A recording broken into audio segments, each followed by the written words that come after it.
1940s. We're now going to move into the suburbs, right? And so here's the idea of affluency. As people have this, they have time for vacations and things that people now expect. Now, given the chance of working near a city and making money and living in the city and having to deal with the crime and the overcrowdedness, people didn't want that. And so in the 1940s, we have a re-emergence of the suburbs. It happened in the 1920s as well. The suburb, again, is just a outstretched community near a big city built where people can commute to work while at the same time avoiding the traffic that is associated with it. Now, the biggest one we have here in these times, the suburbs, as you put it down there as well, I call these cookie cutter houses. And this is a great example of it. I mean, it just looks like someone took a cookie cutter and said, here, bake it, done, bake it, done. And they look the same. Two windows on the back, chimney on the right, maybe chimney on the left. Just for a little variety, we're going to switch it around on them. But that was interesting, and everybody had their own little piece of Americana. Now, going forward in this, there was a place called Levittown, New York, and this was the ideal model of a suburb. And this was in the 50s. So I'm jumping a little bit here, but it really happens starting in the 40s. But you can tell these houses, it's much like you go and get a house today. They'll take you in a model home and they'll have different names for them, and they'll say, which one do you want us to build? And if you notice, they all kind of look the same. Now, they might have a different garage and things of that nature. But they're basically the same thing, cookie cutter house. Now, we have another mass migration, not immigration, but migration in the 1940s, and that is the old industrial centers of the North where they built the factories and stuff are no more, and the factories begin to move down into the Sun Belt.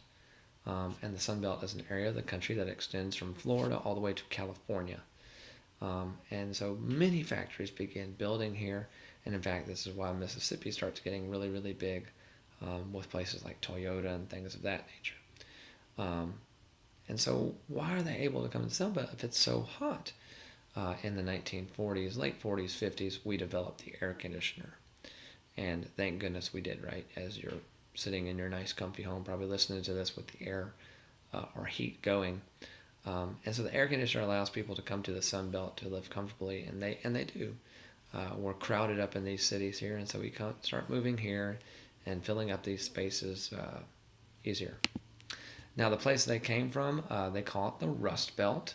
All right, the Rust Belt is here in the red, and if we're just looking at this, there are some major cities: Rochester, Buffalo, Erie, Cleveland, Detroit, Chicago, Cincinnati, Pittsburgh, major cities that grew up big in the Great Migration of African Americans there, and then in the 1940s, the companies start leaving, and when the companies start leaving, we have poverty set in, and that's something we're going to talk about in the 50s, how that poverty really kind of set in those places and caused us to look at this a different way.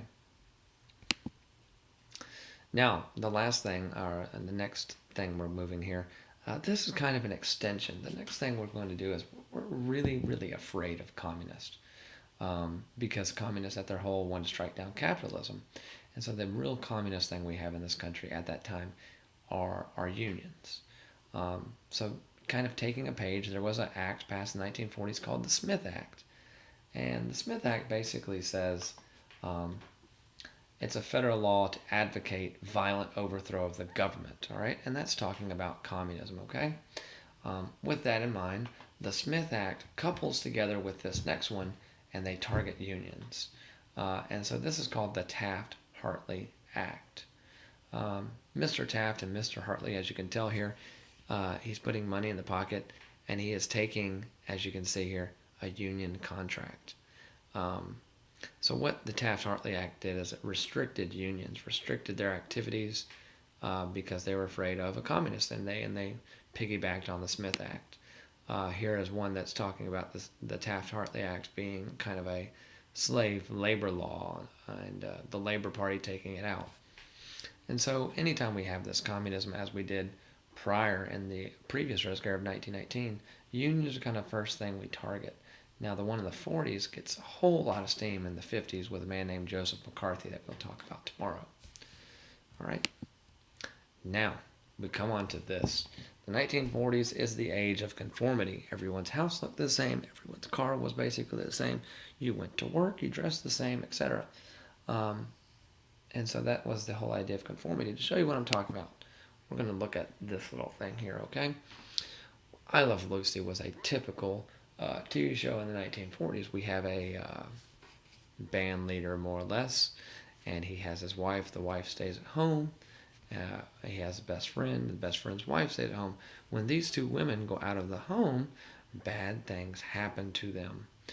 They're not supposed to work. They're not supposed to do anything. They're supposed to stay at home and raise the kids. And when they don't, it becomes hilarity, and that's what they're talking about. And it kind of degrades women in a way. But the conformity was women stayed at home, men did the work, and a lot of the styles were basically the same. So that's a very typical conformity. Another conformity we have was Leave It to Beaver. Beaver Cleaver was a family, and Beaver was the youngest child, and mother was having to deal with these, and if anything ever went wrong, they had to deal with dad. And of course, the last one we have is this one right here, Father Knows Best. And so we have a whole family here, and the whole general mentality was dad was in charge of the family. Again, telling the women to stay in the home. And so that all deals into the 40s conformity. Now, moving into art for a minute, we have three artists we're going to talk about. The first one made things like these for Saturday Evening Post, and we looked at this with the Four Freedoms, and actually Rose of the River was his creation as well. His name is Norman Rockwell.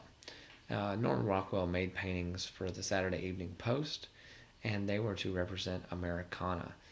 As you can tell here, the little boy has decided he's going to run away from home, and the cop is there kind of helping out. Now notice this is the age when we don't necessarily know smoking is bad for you, correct? Notice the waiter is smoking. And so that's something interesting just to look back at these pictures and see. Now the next little thing we had to escape were movies. And the big thing in the Cold War were the spies and the gadgets. And there were some gadgets, different things. There was an umbrella gun. You can go back and look at that. And there was an umbrella gun attack.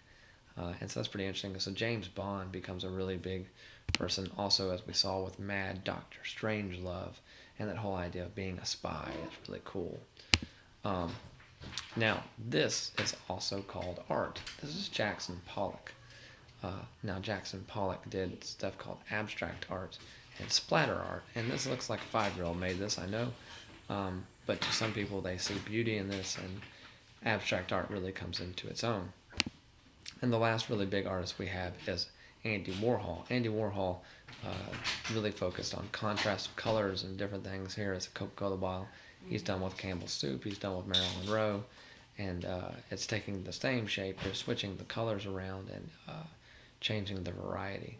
And so he became very famous for that as well.